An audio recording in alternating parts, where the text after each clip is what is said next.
Void. I'm agitated Crane.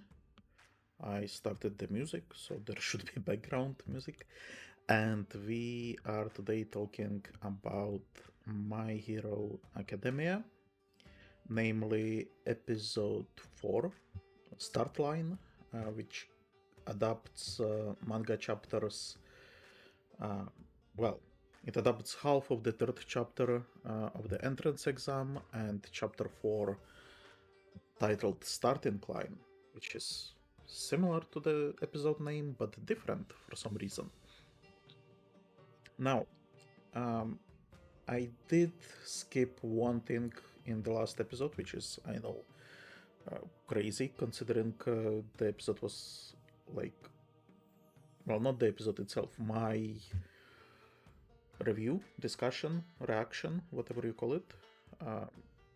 Well, it is review, I guess, right? I forget that I should mention probably that this series is called Russian Bot Reviews. So there you go. It's a fourth episode in that series. So in the previous one, I forgot to mention one thing. I didn't consider it too important because if I remember correctly, in the anime, it's not a much weight is put into it, and even though I read manga, no, I feel like it was in anime as well. I just somehow I phased it out from my mind. But there is present Mike says something by the end of the exam, and he says that.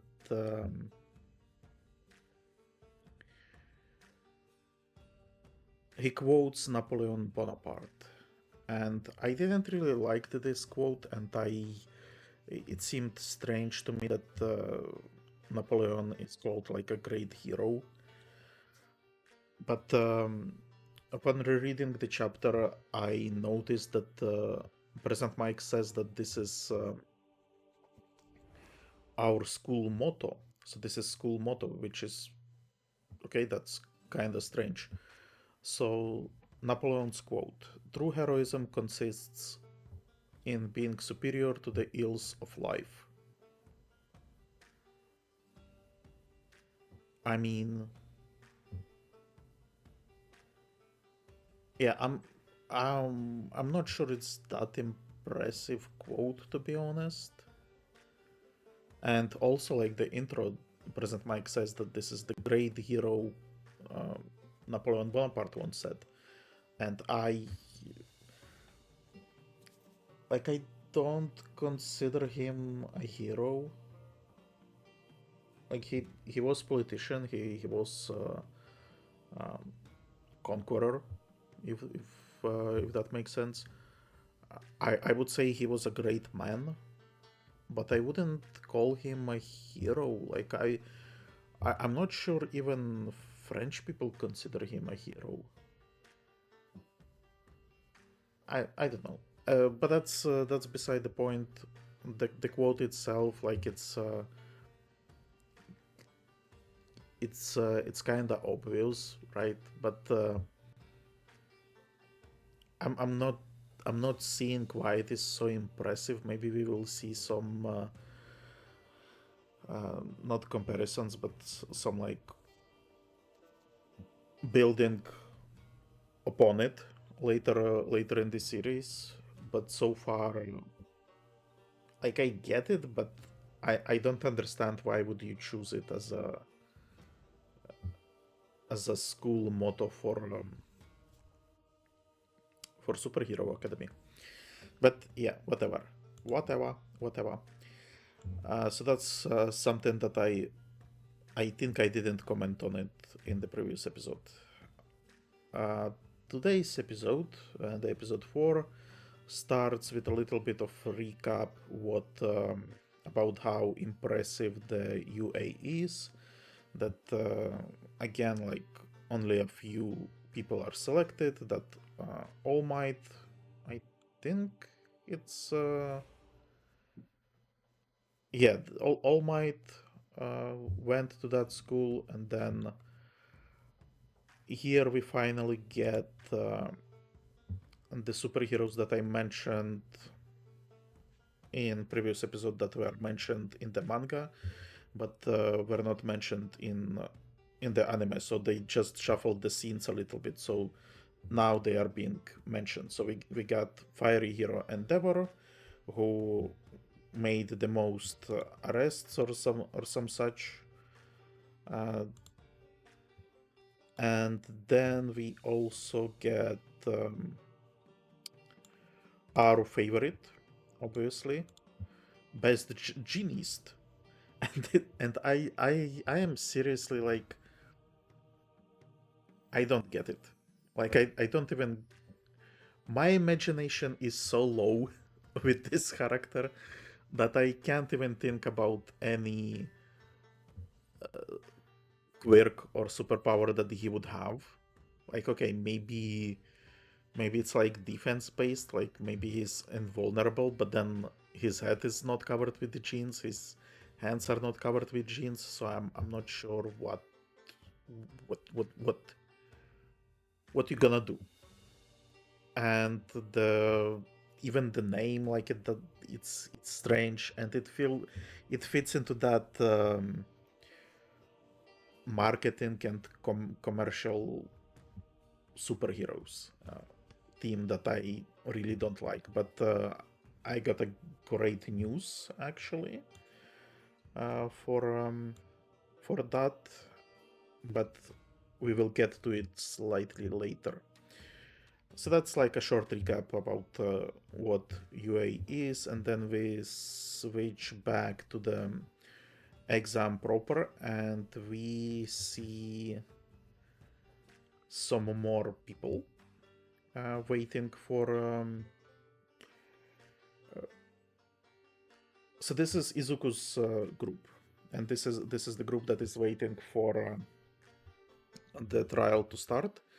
And here we see more people uh, from the intro. As I mentioned, I thought initially that only the girl and the glasses guy are going to pass from this group, but now we see more people, namely this person with I think he has 6 arms, not 4. Well, actually, you can see it here as well. So here is like, okay, can you see? Yeah, you should be able to see my mouse cursor. So he has like 1, 2, 3. So he has like 6 arms with oh my god, what are they called? Flaps, not flaps. There is better word for it. Fins. No, fins are specifically water.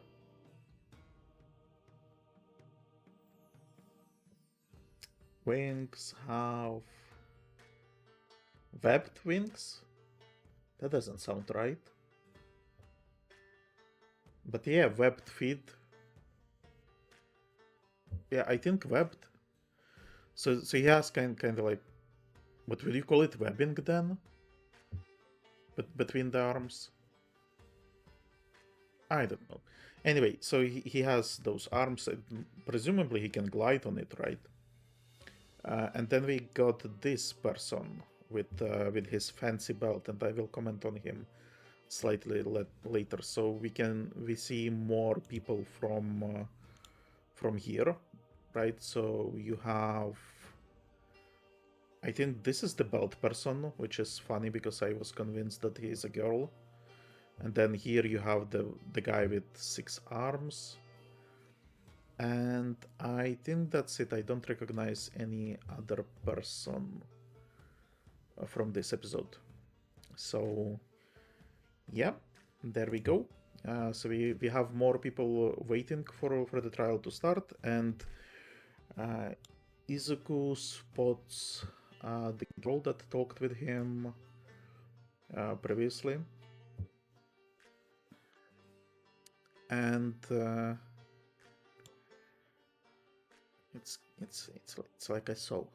So he spots her in the crowd, and he is like, "Oh, I should probably talk with her to thank her for wasn't saving, but basically for preventing his fall." and then he gets stopped by this guy, the glasses guy. And the glasses guy basically starts like cock blocking him. That does not allow him to talk with the girl. And he says,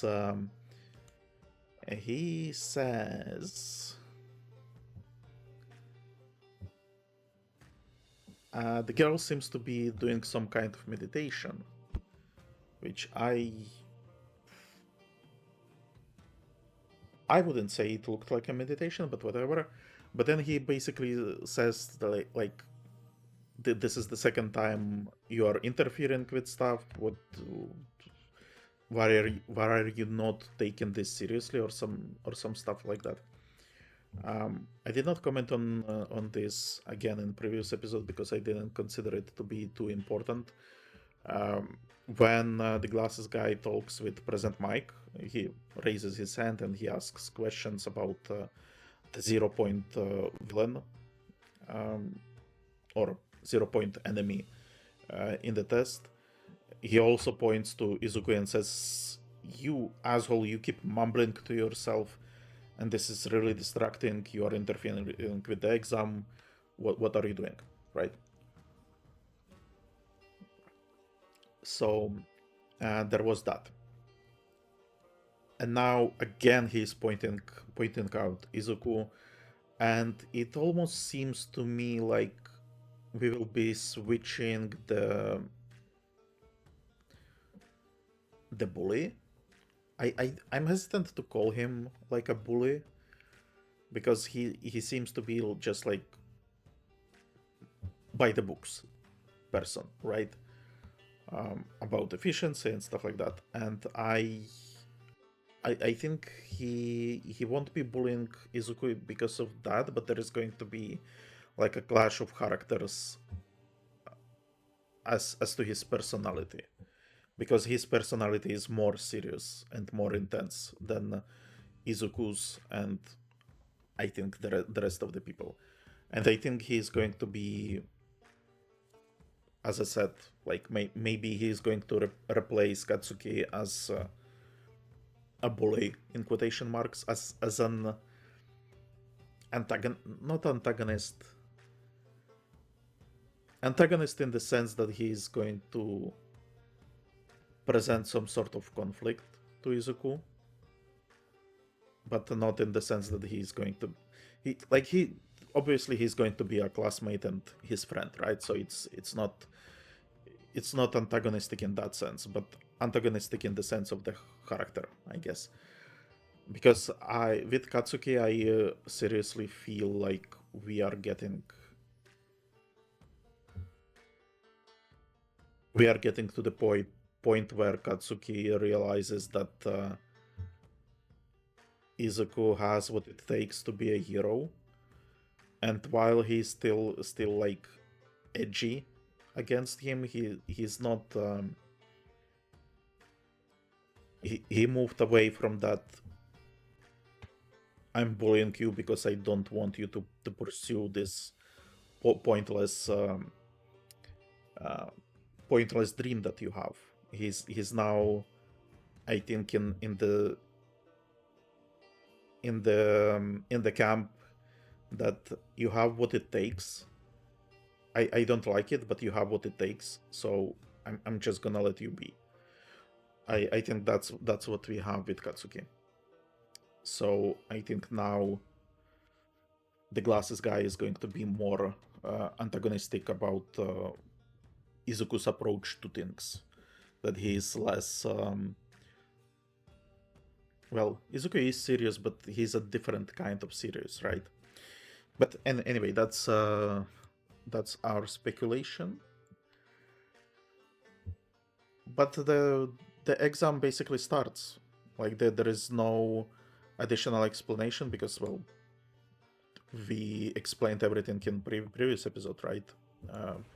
There are enemies that have points, and so kill enemies to get points, easy. And Present Mike shows up to tell why are you guys waiting? You should have already started. So just go.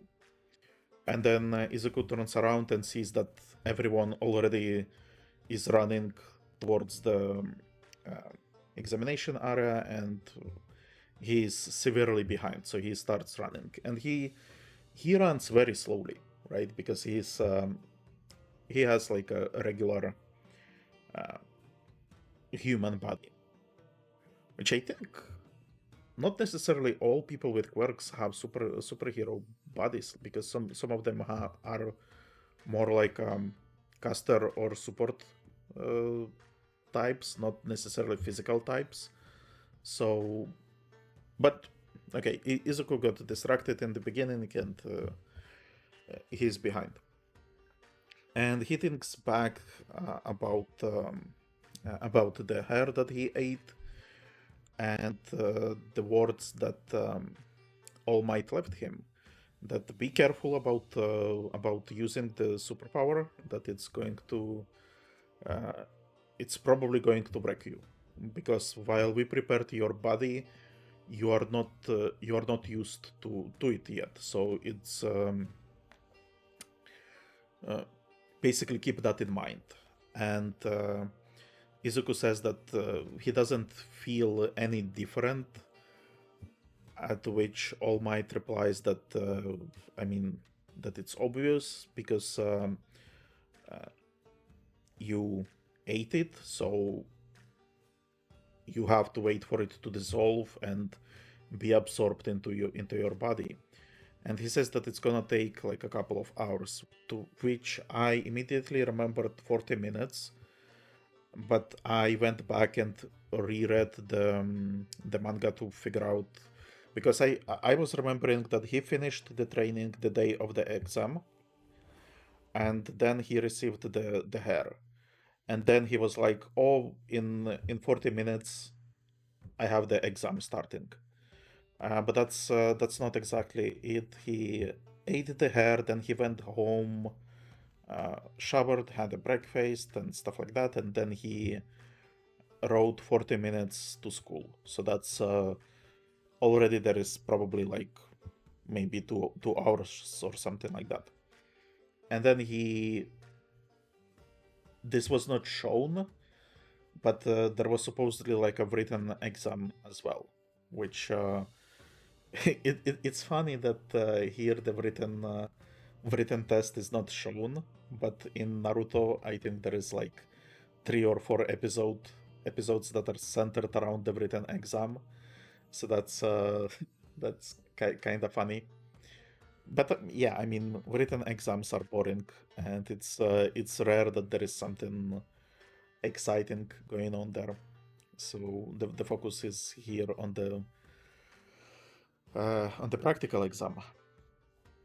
But anyway, uh, Izuku doesn't really catch up with the group, but he gets ambushed by one of the weaker enemies, and he is like, "Okay, I'm ready. I'm gonna fight him."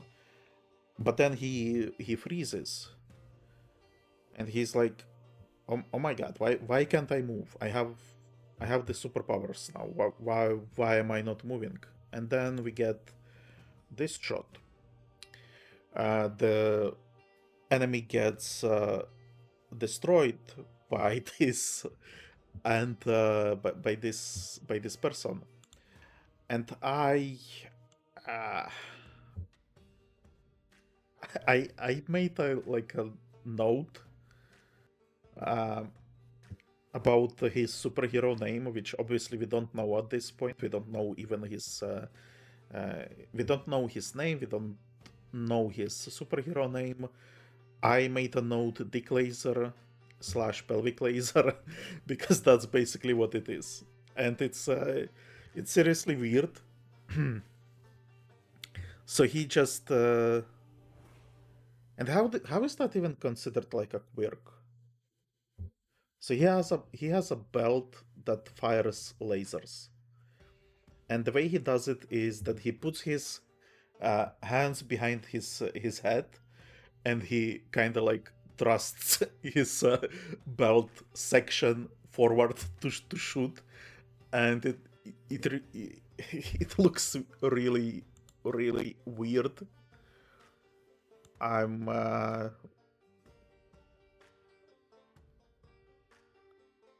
yeah, so kind of like so, right? It's so strange, and it's from that section as Besto Jinso and Present Mike, superheroes that have these wacky powers that I don't really like, and the aesthetic that I don't really like. We will see later because I feel like in the intro his superhero costume is relatively better. So maybe I will start liking him more. But currently, like this, I'm not feeling it, especially with the pose that he uses to fire the laser. It's it's weird. And then the laser itself, like what like he has this belt, and the laser fires from his belt. But then what is the quirk then? Can he fire laser from his belly button, and he has a special belt that amplifies it, or what is it? Because I mean, if I saw this in comic books and I didn't know anything about quirks, right, then I would have thought that the belt is like a magical object and he uses the magic of the belt, not his innate quirk. I guess, again, if we compare it to Marvel or DC, in Marvel we have Havoc, and he fires lasers from his chest. Or no, more precisely, I think he fires lasers from his entire body, but the X-Men build him like a focusing focus object on the chest, so he fires from the chest, I think. But yeah, it's kind of strange, not sure I like it, but whatever. And then well, not he, Izuku continues to more open area where we can see more uh, more people taking points, gaining points. And I guess I will show it on the manga because we haven't looked at the manga in a while. So we see that everyone is just destroying enemies, gaining points. We hear that the girl already has like 28 points. The glasses guy has 45 points, I think. And Izuku still has 0 points, right? And he can't even see where to get points, if that makes sense, because he's basically overwhelmed by all of this. And yeah, we then switch to behind the scenes um, stage. Would you call it a stage? What would you call it? We basically see behind the scenes of the exam, and we see that there are a bunch of people watching. All of those monitors are supposedly like the examinees, and so everyone is watching what they are doing, and uh, we we see that it's teachers, I guess, who evaluate what everyone is doing, and they provide some more insight on what the trial is. They say that there is limited number of enemies, and and so it's up to examinees to basically um, realize this and be more efficient and stuff like that. And the battlefield and the limited time and limited villains, it should bring out the best in the examinees, and it should help us assess who is best for what. And then we get this panel in the manga where different characters are shown, and we are gonna switch to manga again.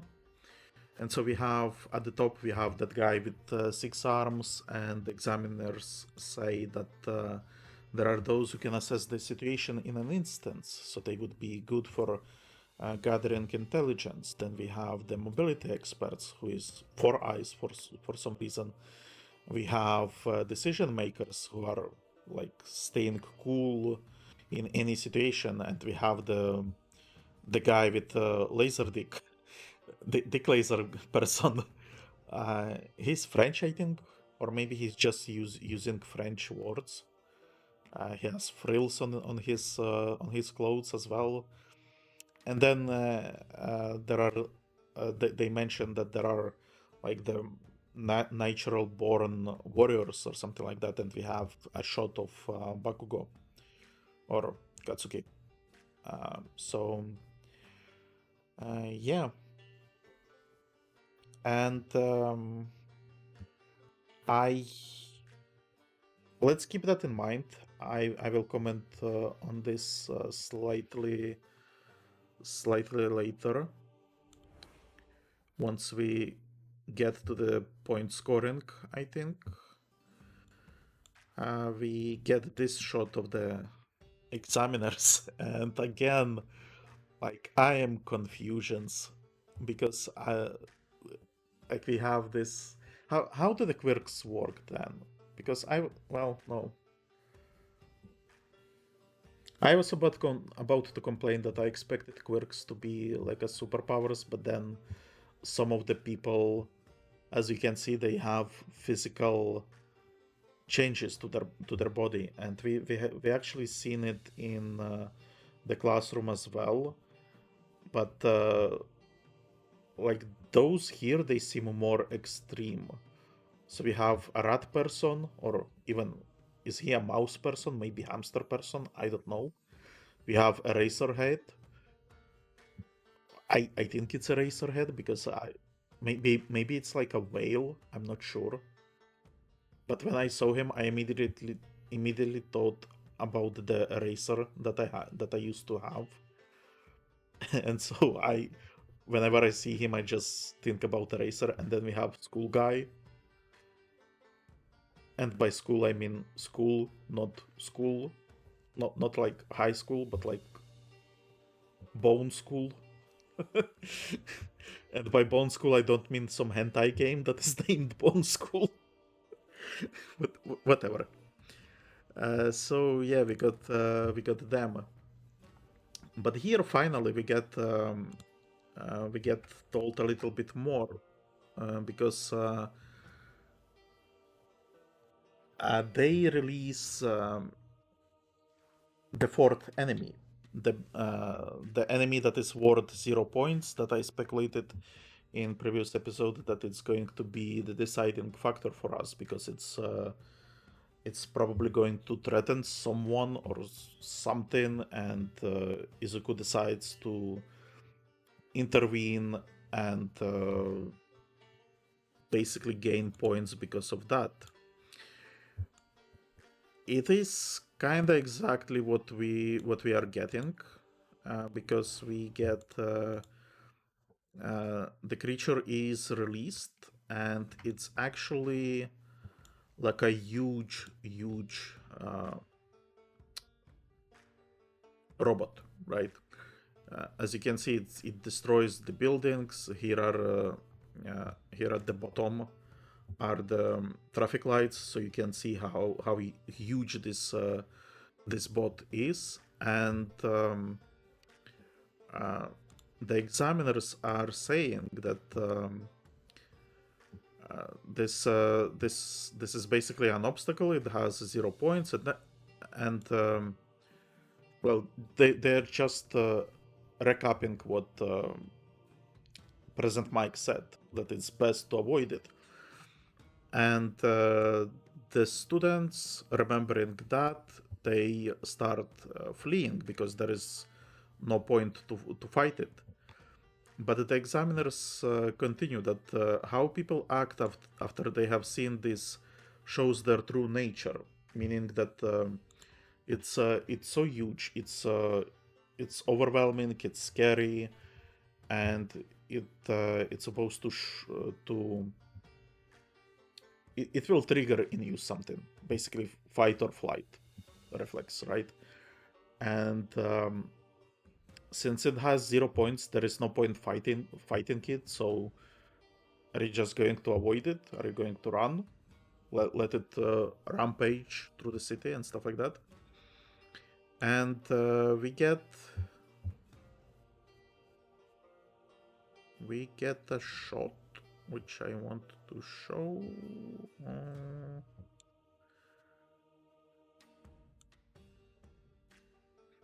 We get a shot of this because when everyone is running, the glasses guy sees that Izuku is on the ground, and the glasses guy just looks at him and then runs past him.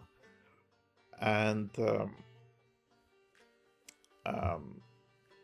well, basically everyone is doing it, but with glasses guy, it's more, I would say, more serious, because he even like looks specifically at Izuku, who is on the ground and scared, and he just runs past him, completely ignoring him.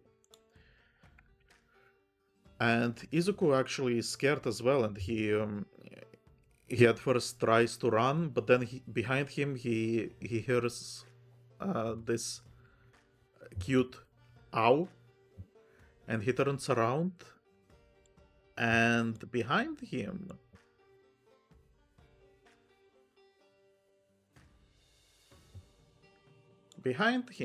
is our girl, who is stuck under some rubble, and the enemy is approaching towards her, and so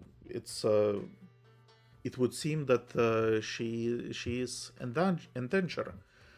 And this, just like with Katsuki, completely triggers Izuku, and he springs into action, and we get a nice shot.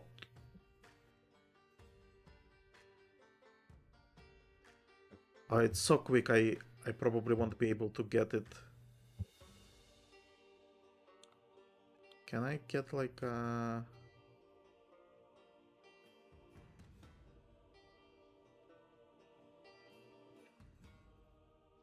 Yeah, it's too quick. I don't think I can get it, but there is basically like a reaction from the girl, and I really love it. Hold on, can I play it a little bit? Yeah. Okay. So here, because she's looking at Izuku, basically, because he runs towards her and then he jumps, and she follows him as he jumps, and it's really cool. I liked it. I liked this shot. And then Izuku remembers what All Might told him, how to activate his power. And how to activate his power is something special. He says, clench your butt and let your heart cry out, smash. And so Izuku smashes. And the enemy is destroyed, as you can see. Awesome shot. We then get another awesome shot of Izuku. So there he is with his hand fully bruised and even like skin missing on his knuckles. Um, and that's because he's not used to using the power, right? So his body is being destroyed by it, and so he starts. He destroys the enemy, and we get the comments from the teachers. I guess those are teachers who are watching uh, the feed of the battle, and they say that the heroes should have the self-sacrificing spirit. That's what they are supposed to be. They are supposed to rise to the challenge when there is nothing to be gained. That's what a true hero is. That he acts selflessly, even if there are no points. He was saving the girl who was in trouble, right? And here finally I'm beginning to be happy with superheroes in this series, because it seems like up until now it seemed like,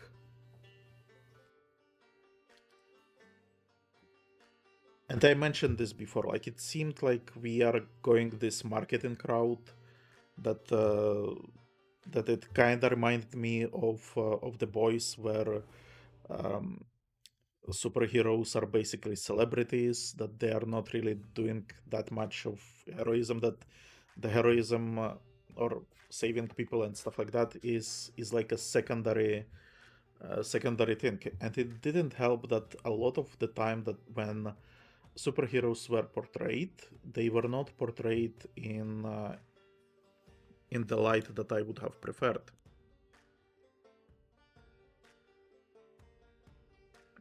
So, for example, right, we got the very first superhero that we meet.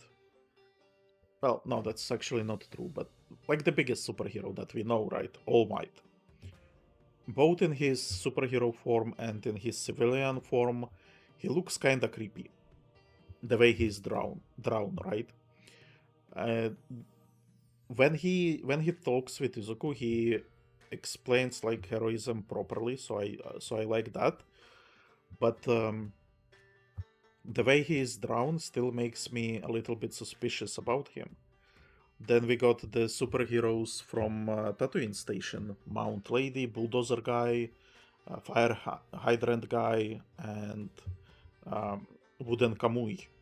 Or, yeah, Wooden Kamui. They did not fight supervillain in the second episode because they didn't have like the right quirk for it, which again I commented on extensively in previous episodes. That seems strange to me. Then when Izuku charged to help Katsuki, they even scolded Izuku, "Why were you doing that? There was no need for it." So it seemed to me like superheroes are not right,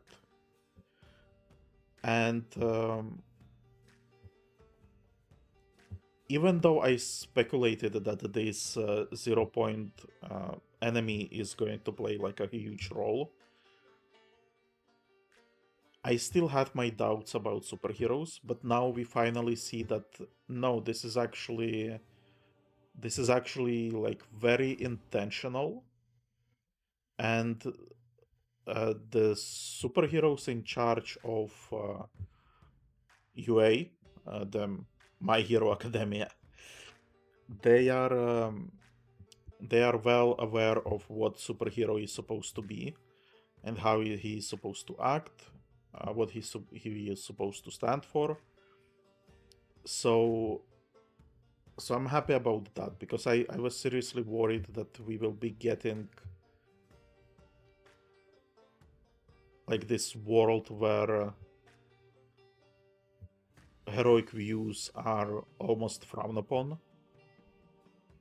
but no, looks like the people in charge, or at the top at least, they seem to be aware of it. So there is that. And as we get reaction of the teachers, actually, we see a familiar face there. Can I find it somewhere? Surely I can find it somewhere.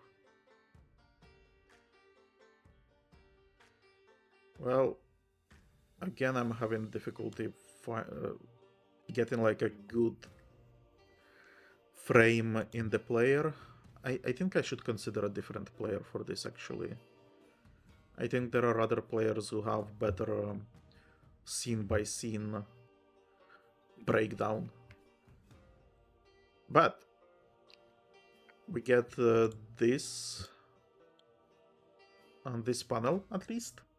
And in this panel, you can see the mouse boy at the background who is cheering. And you also see on the foreground, you see All Might in his true form, who is cheering for Izuku as well. And that actually surprised me, because we knew that All Might is probably going to play a role, right? That he is probably going to be in the school as well.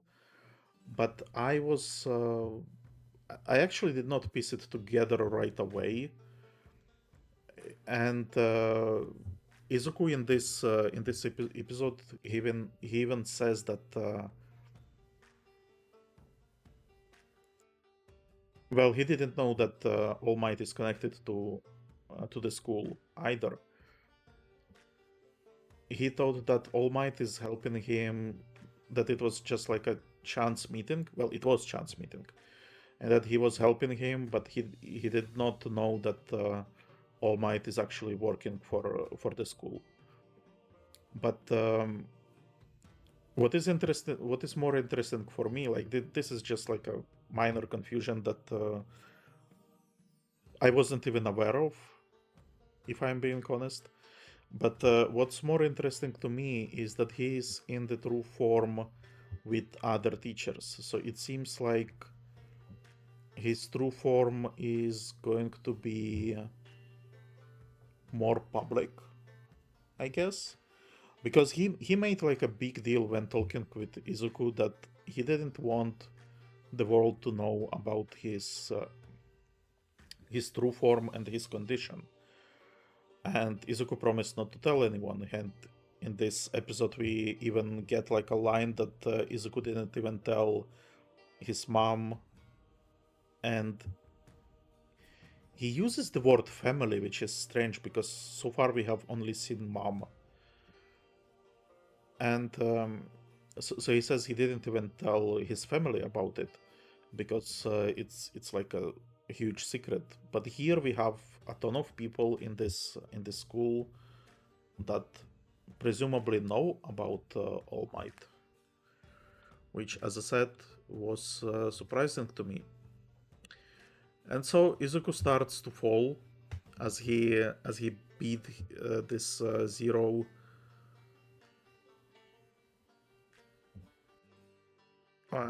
point villain, and he falls, and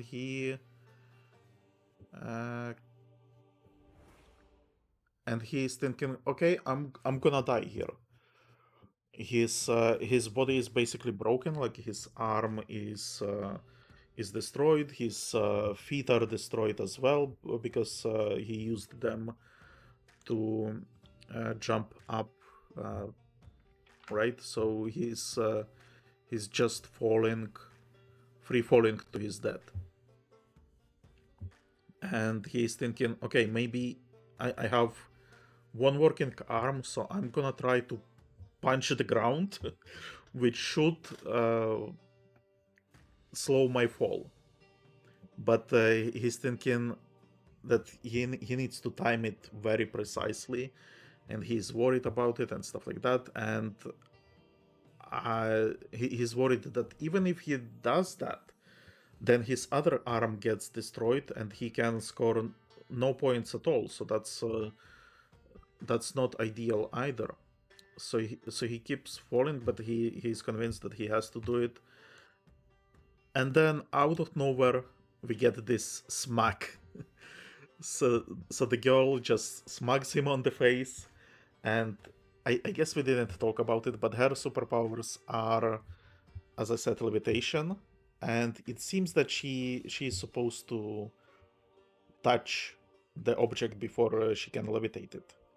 So and I didn't notice it when the first time Izuku was falling because he tripped.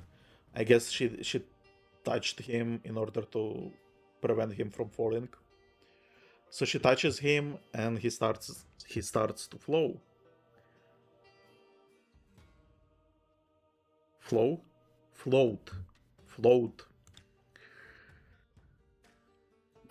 So he doesn't get destroyed by falling, and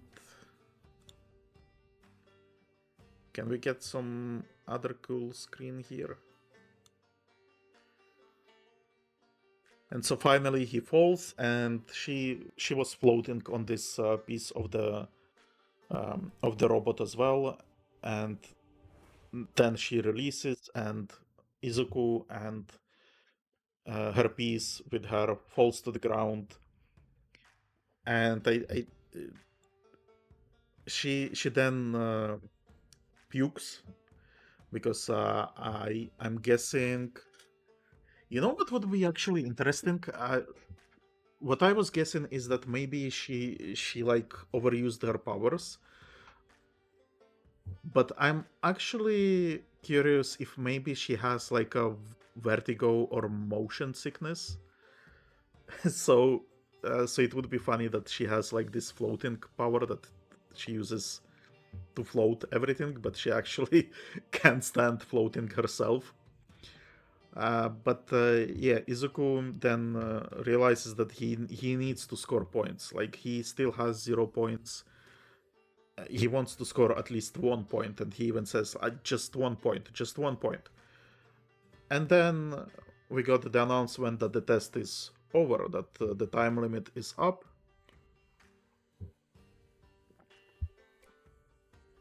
And the test is over.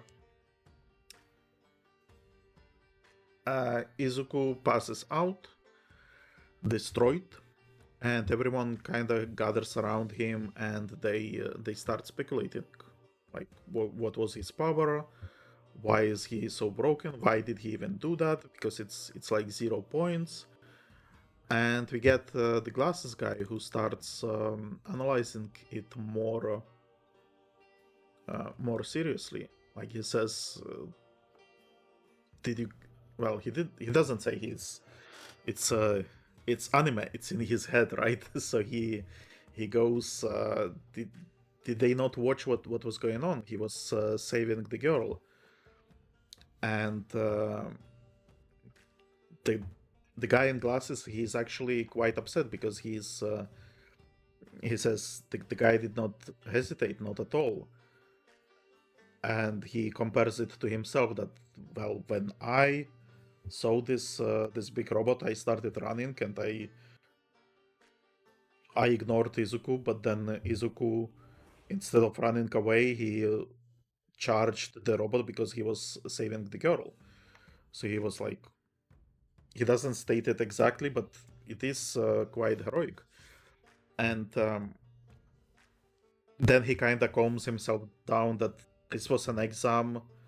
If this was real life, I would have acted differently. And this is quite funny because like we never know how we would react in difficult situations, especially if you are in the modern world.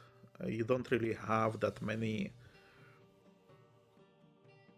situations where your bravery would be tested, and this is actually something that Um, I have been struggling at some point, because I like this the heroic stories and stuff like that. Not even like superhero stories.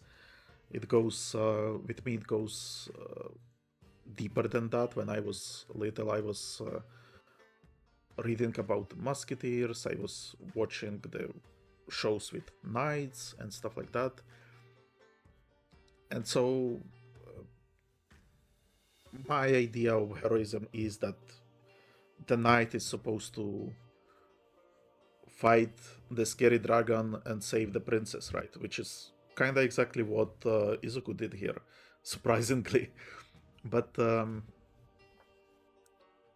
you wonder if you would have the bravery to do that, right? Because sometimes in the world, when you walk around and you see some, like, maybe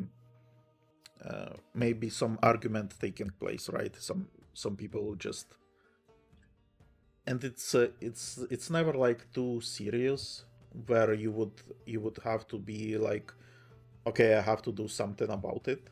It's never that. It's often like this argument between two people that you are not aware of what's going on, and so you are like, I shouldn't be interfering in that, right? That's kind of, or at least that's what my view most of the time has been. But where I was kind of getting the idea how I would react is actually, and this is like a complete tangent, and I apologize about derailing as always, but I have been noticing that I have uh, genuine reactions, I guess, when I'm dreaming. Not when I'm like dreaming about having like millions of subscribers on YouTube, but when I'm sleeping and I have some type of nightmare.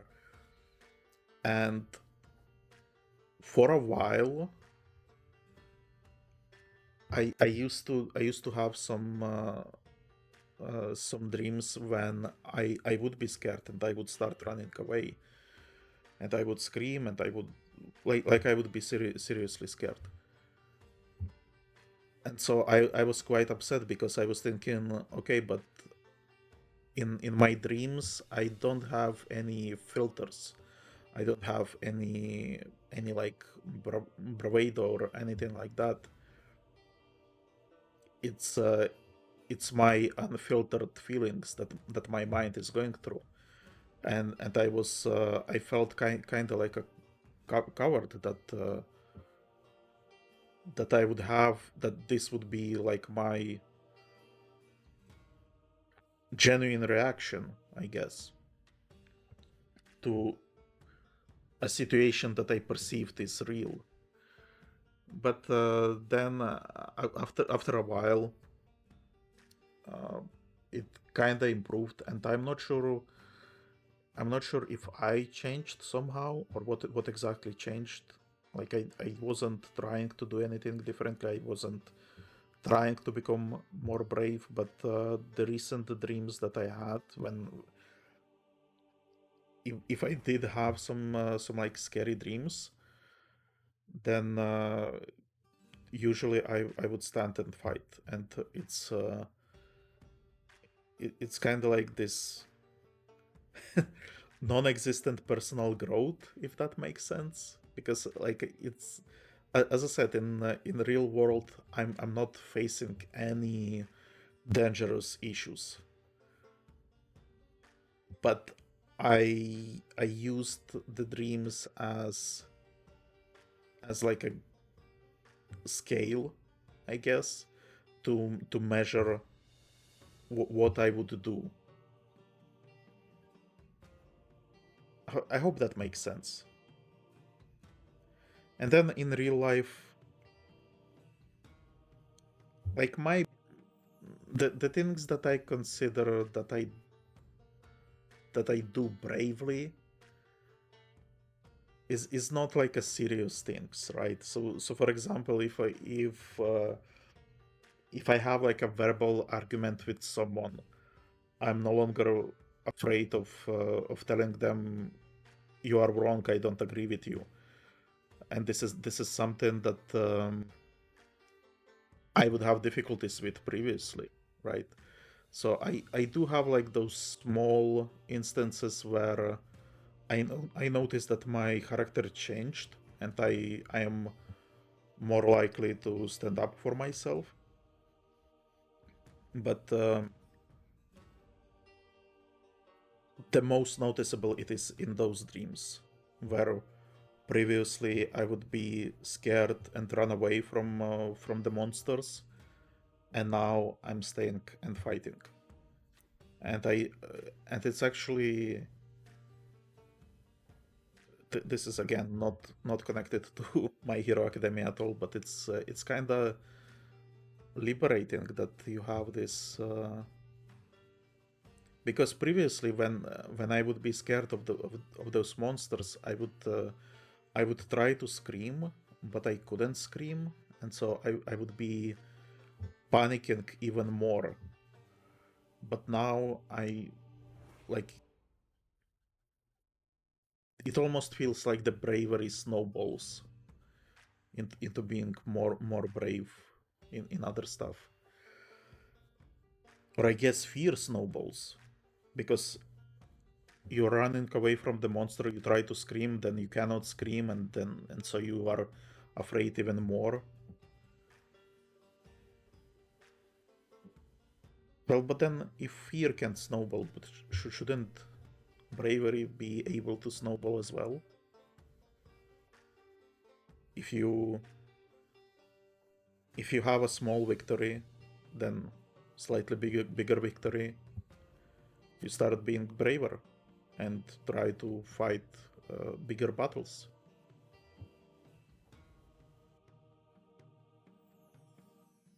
I'm starting to reflect on my life now.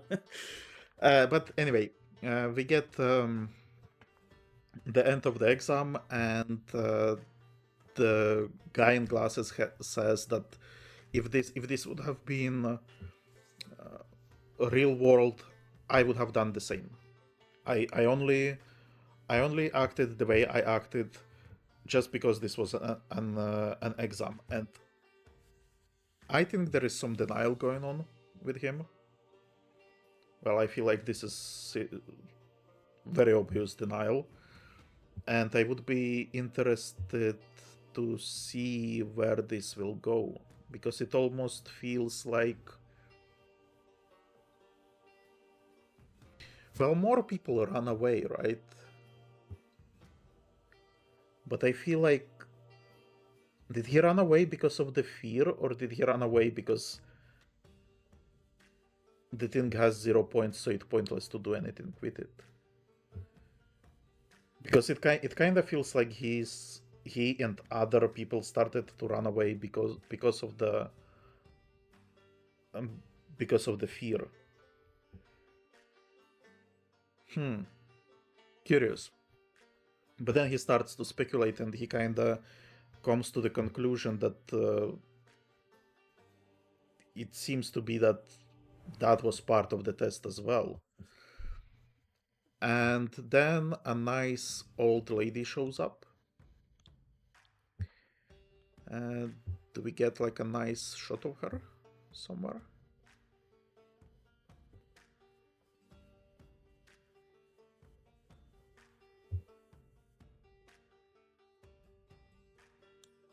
Well, I guess good enough.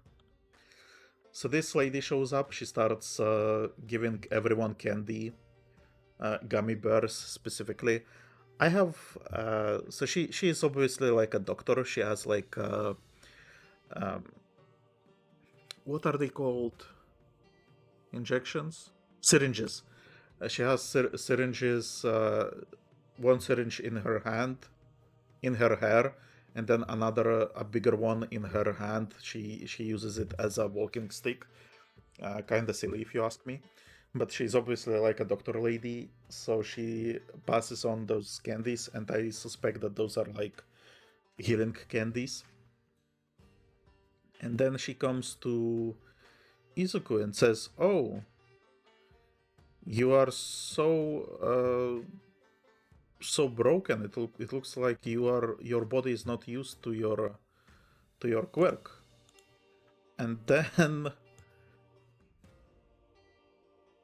And then she goes she goes like this. She puckers her lips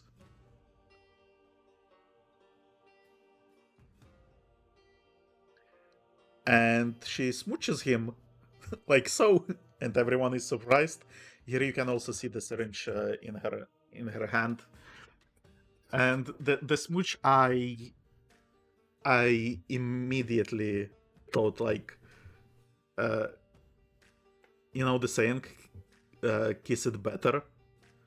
That kind of like it's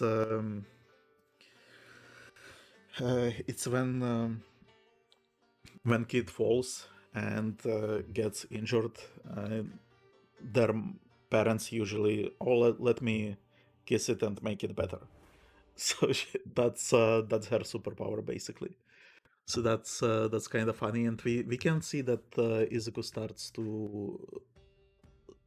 to regenerate almost immediately. So she basically gives like a fast healing to someone, and then we get the French laser dick person that I don't like. He starts commenting that this girl, or this granny, she is a school nurse, and she's a youthful heroine, a recovery girl. So her hero name is Recovery Girl, and youthful heroine. That's kind of, so that's interesting, and I wonder what that means. Does that mean that even though she's old, she feels youthful because she still has vigor in her old age? Is she actually young because and she maybe looks old because of the, I don't know, like healing powers that she gives to other people? Like maybe she's kind of like a Tsunade type of person, where she you looks young, and then when she heals everyone, she starts looking old. Or is this like an very old hero, and when she used to be young, she was called youthful heroine, and now when she's older, it kind of stuck. So that's interesting. But also, what's more interesting is that she was able to heal Izuku's wounds, which were, I feel like they were serious wounds. Like his hand is severely bruised, but then both his hand or arm, I guess, and his legs were flopping as if all the bones were pulverized. Like not even broken, like just gone, right? And when she kissed him, he started to regenerate and got back to normal.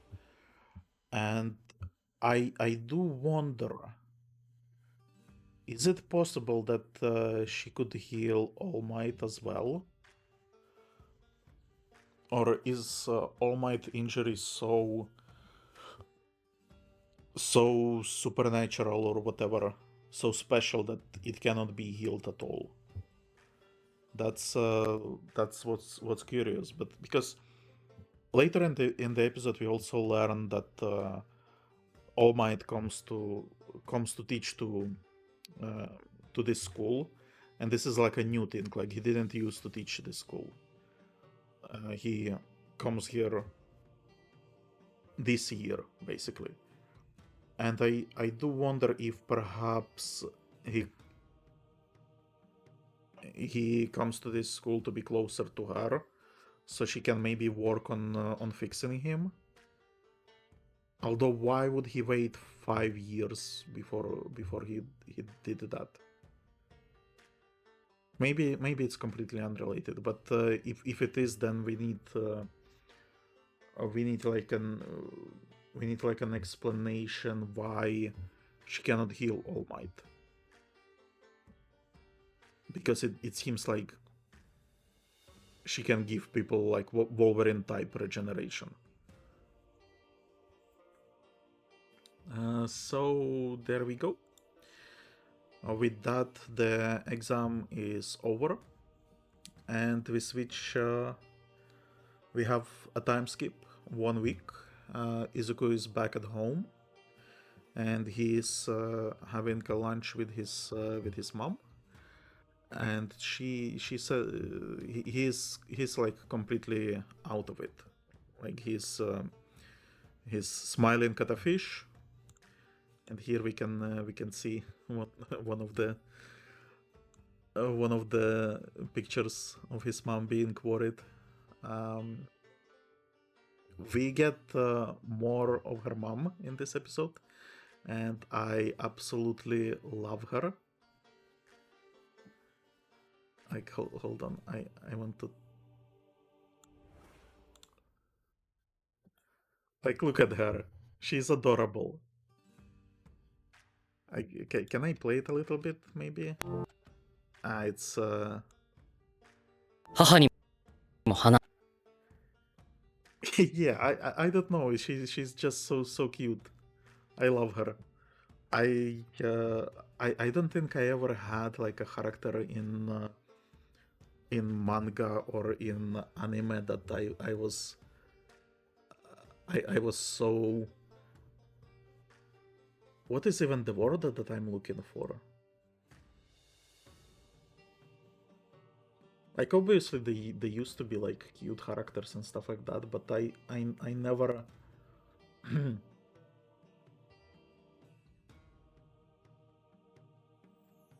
I never had this feeling like, oh my god, I want to hug her and pet her and I don't know. She's just so precious, and I'm kind of disappointed in Izuku that he doesn't give her enough credit. I would say, because here in this scene he's basically at home, and he's still working out, so that's kind of cool. So he has his dumbbells and his what is it called? It's this instrument that is used to increase your grips, so you can squeeze him basically. So he still does that, and on the background we can see that his mom is like doing some chores and stuff like that, and she's trying to be supportive. She says the letter will come in soon. It's either today or tomorrow, and I think it's incredible that you applied, and I really love it. And then when the mail finally arrives, she immediately brings it to him, and she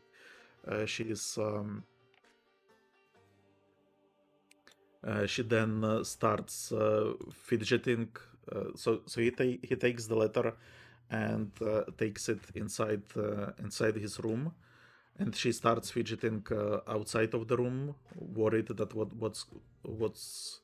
what is in the letter, even though Izuku supposedly he kind of knows what is there, right?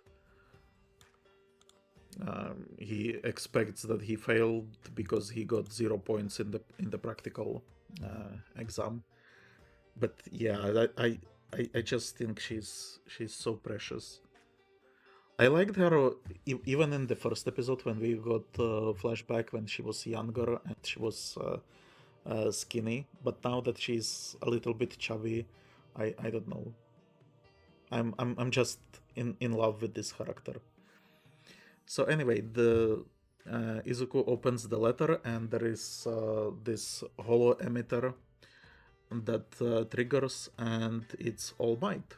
And he explains that he is actually, actually Izuku is surprised that it's All Might because it's mail from UA, not from All Might, but from the school. And All Might starts explaining that, oh, I'm actually in town because I am going to be working at the school.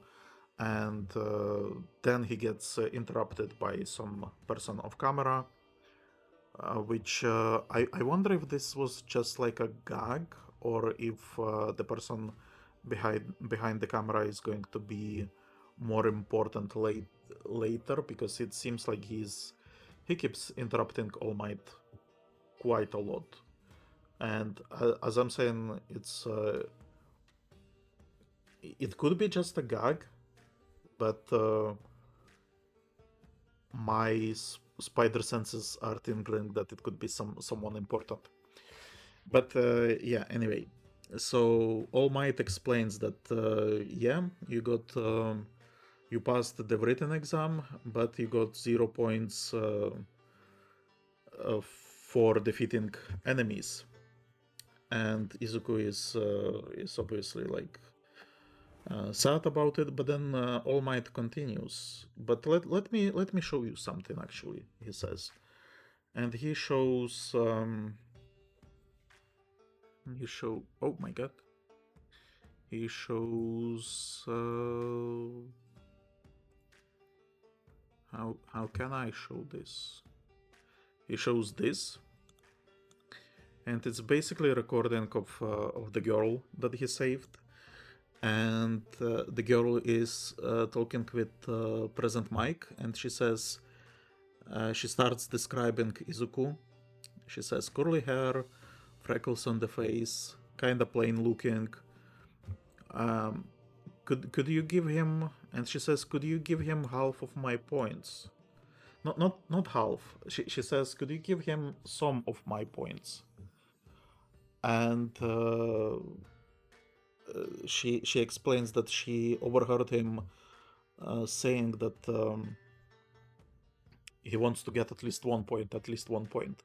So she figured out that he got 0 points, and she's upset about it, that he saved her, and so she wants to give him some of her points, maybe at least for like what wording exactly she uses.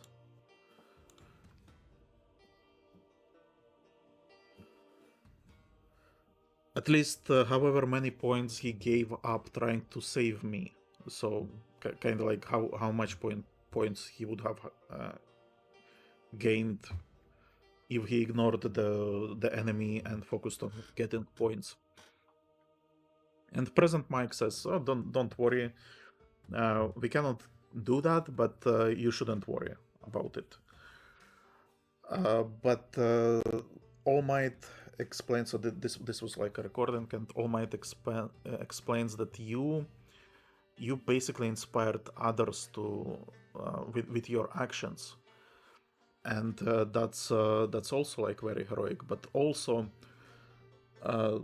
we were not just giving points for defeating enemies; we were giving points for saving people as well. And this is where I got a little bit confused, and where we are going to bring up the other evaluation that I mentioned before. I think we can jump around within the video.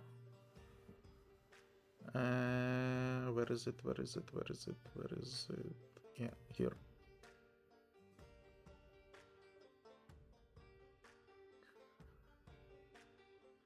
So All Might says that they were basically giving points for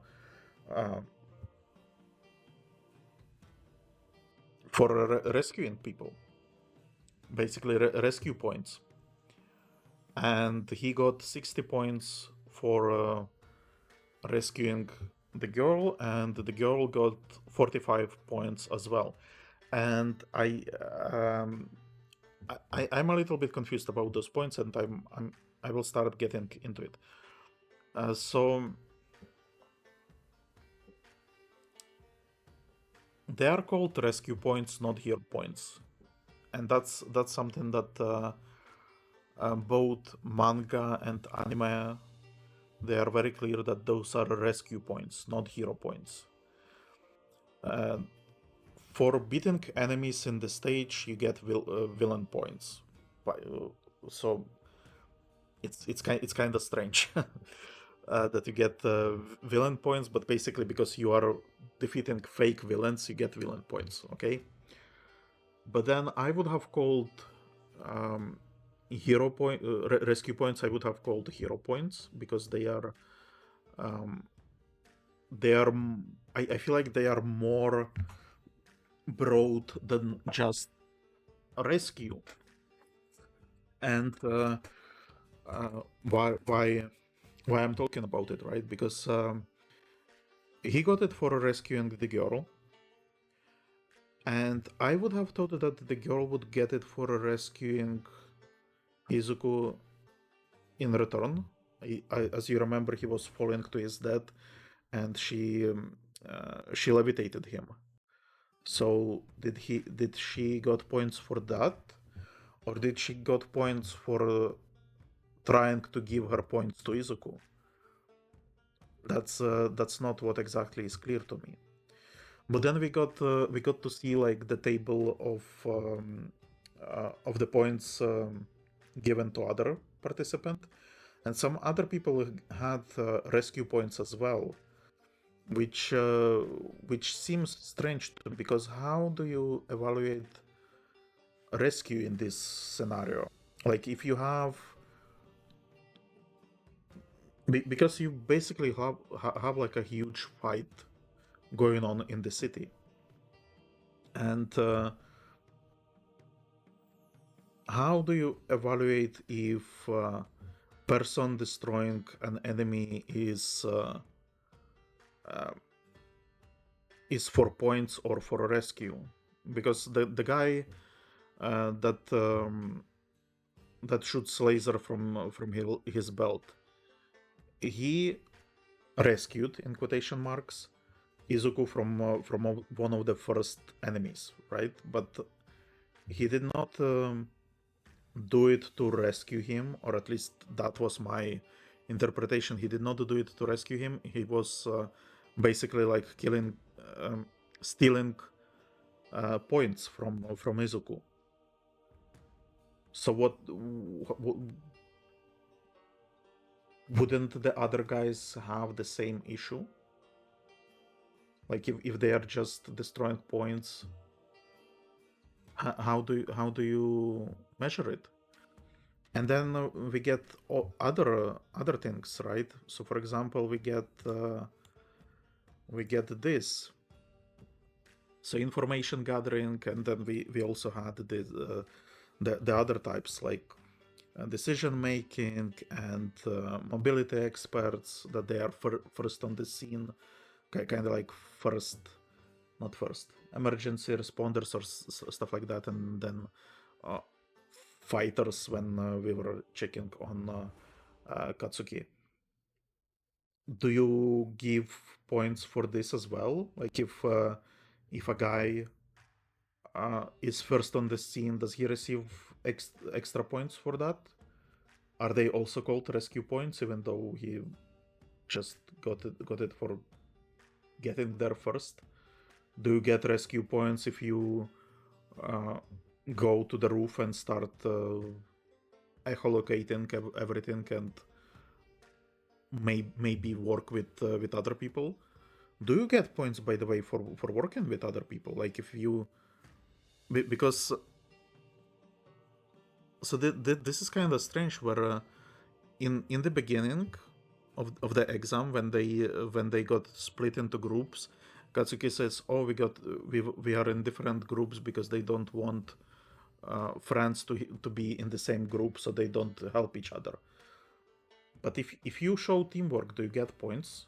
If you show teamwork with person you don't know, shouldn't you get points for that? Because teamwork, I feel like, is also very important. They specifically say that fighting each other is not allowed, so then cooperation should be allowed, no? even even if even though they are competing for points, if they cooperate, that seems selfless as well, no? So that's kind of interesting. But yeah, it is revealed that Izuku got accepted basically for saving the girl, which by the way, we got the name of the girl. She is named Ochaco Uraraka. Very strange name. We will comment on it a little bit later. Ochaco Uraraka. I'm gonna be having difficulties with her name probably. Let's hope that her superhero name is better. And we kind of get like a glimpse of the scoreboards.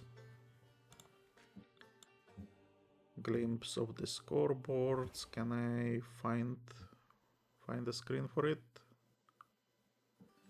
Give me a screen.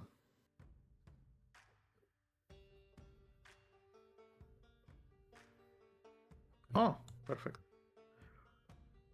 Okay, so we got this, and we can see that Izuku scored 7th with 0 villain points, but with 60 rescue points, and we can see that other people have rescue points as well. And as I'm saying, if it's just rescue, then both anime and manga, they portrayed only 2 cases of rescue where Izuku saved, oh my god, what's her name? Ochaco, and when she saved him. So it's kind of strange that other get like a couple of rescue points, but again, like maybe the teamwork is evaluated, maybe the first response is evaluated, maybe the rescue is more broad. Maybe it is like hero point. It's just the hero point sounded strange, so they used a rescue point. I'm not sure. But then also with like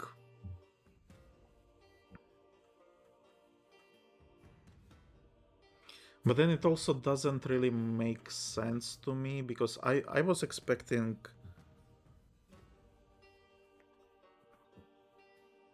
so I wanted to comment on superheroes that don't have combat powers, right? So let's say you are a healer like the granny. How do you get points? By healing people, right? So that would be just rescue points. But what if your superpower is, for example, like water bending, like the guy from the first episode, the firefighter guy? I feel like that power is not well suited for fighting enemies, so he wouldn't be getting too many villain points. But it's also not very suited for a rescuing unless someone is in fire. So in that sense, it's kind of like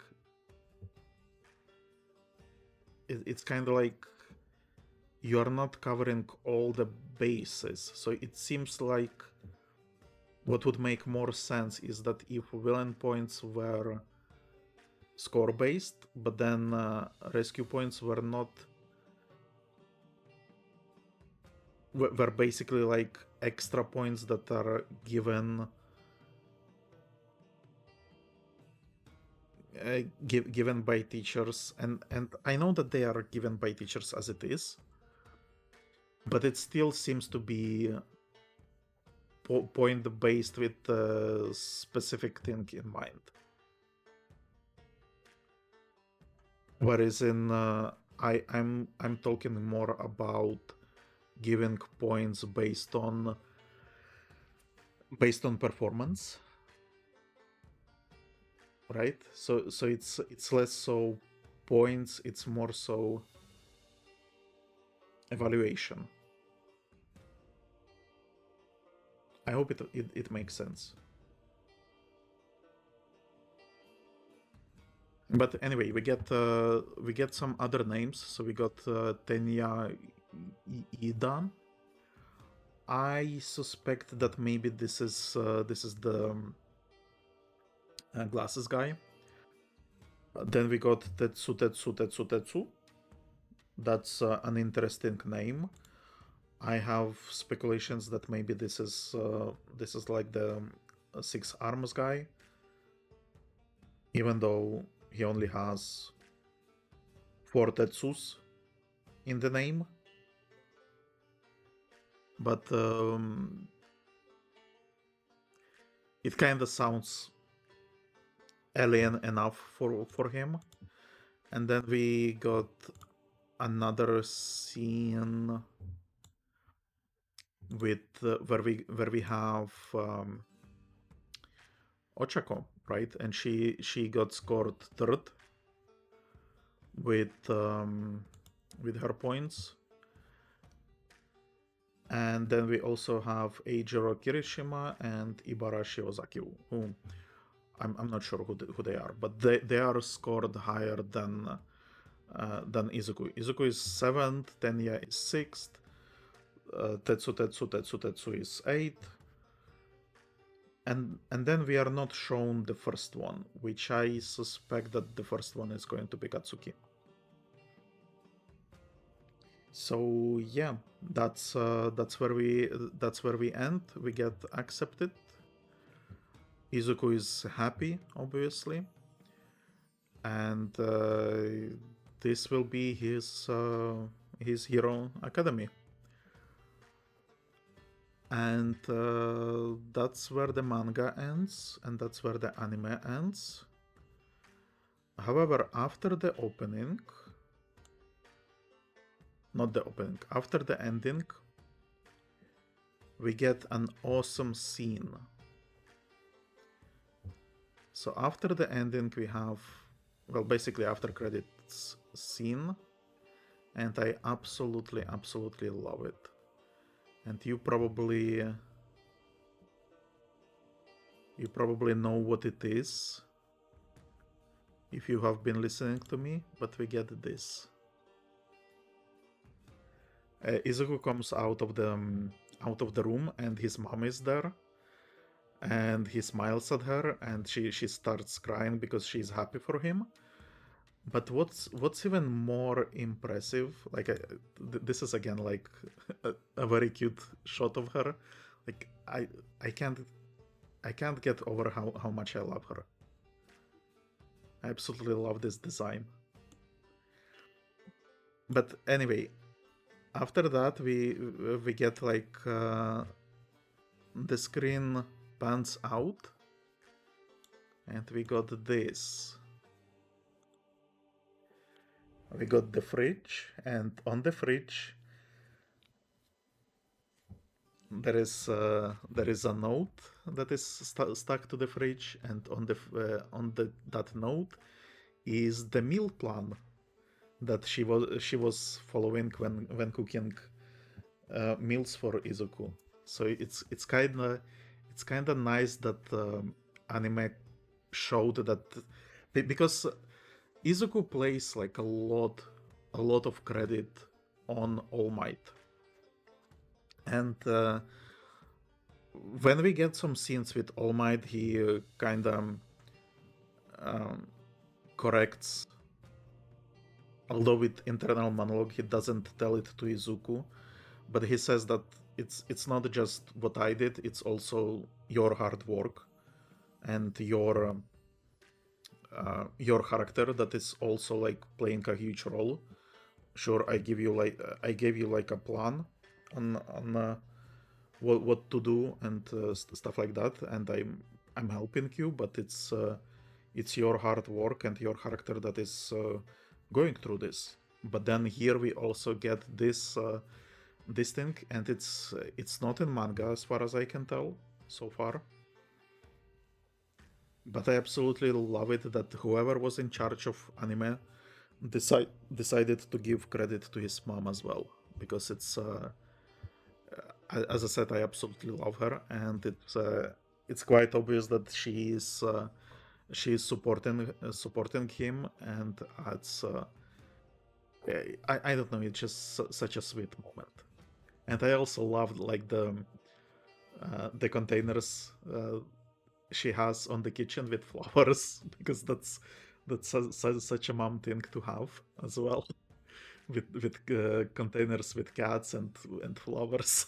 I don't know. It's just whenever I see his mom, my heart springs with joy.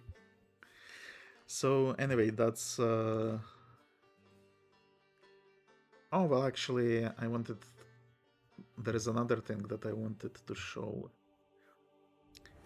So at the end of the third chapter in manga, we again have behind the scenes notes from the creator, which I think I should keep mentioning his name, Kohei Horikoshi. We should give proper credit. And here we have the Katsuki Bakugo background information. And he says that initially he wanted him to be like a nice person and be like just a genius who would unintentionally insult people. And we even get like a sketch of what his face used to look like, and he writes that this is what Katsuki used to look like, and this version just made me angry though. So you just hated that person, which is kind of funny, because if you hated him, wouldn't it mean that he's better antagonist because you absolutely hate him? But I also remembered that it's kind of what Hermione was in Harry Potter. She was kind of like nice, but other people absolutely hated her because of the way she, to quote Snape, she was insufferable know-it-all. So that's what Katsuki used to be. But then he redesigned him, and he's now this this design. He even has a note here. His face just screams, "I'm a rotten thief." So that's kind of funny that he decided to go with this instead. And then in later, after chapter 4, we get a sketch of Ochaco Uraraka. I'm seriously having difficulties. And he says that when he came up with her name, it was the first time when he believed himself to be genius, because it's a nuanced name. And then we got editor's note that her name means "tea girl pretty day." Okay, with her last name being a homophone with one way to say beautiful. Okay, that's. I'm gonna say this. This is a strange name, and the guy is Japanese, so I'm guessing. I'm not gonna be pissing on his parade or whatever the saying is. I'm not that impressed with the name. I'm sorry, but again, I'm not Japanese. I think it's more impressive in Japanese probably.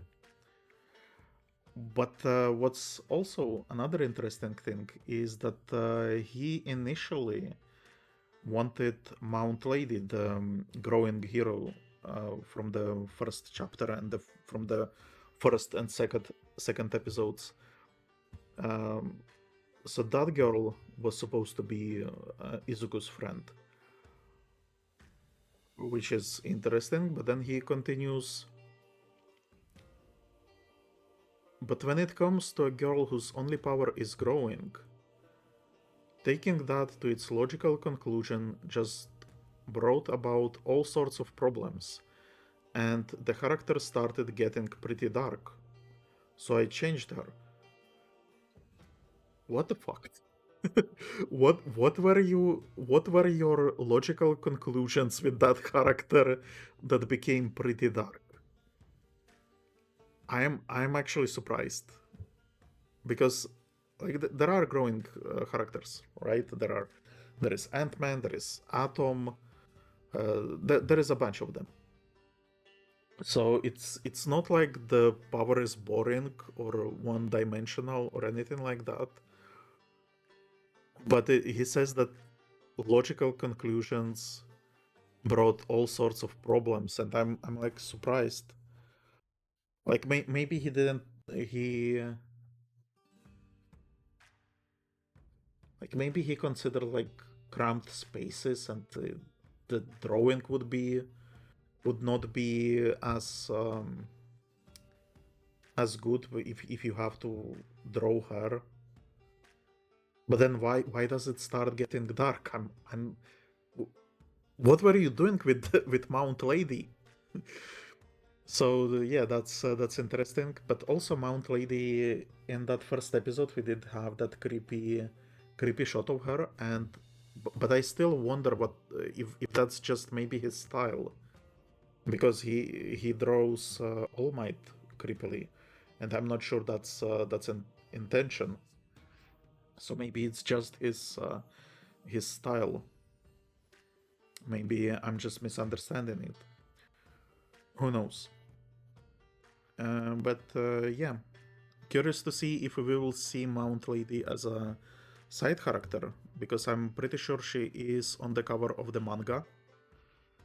She is not in the opening, but I feel like Mount Lady, Wooden Kamui, Bulldozer Man, and Firefighter Man, I feel like they are quite interesting, so I'm hoping to see more of them. So, yeah. Um, Subscribe to the channel, or even, you know what? Go beyond. Clench your buttocks and smash that like button. Smash the notification button. Smash all the buttons on the site you can find. And I will see you in the next episode. So, yeah. Goodbye.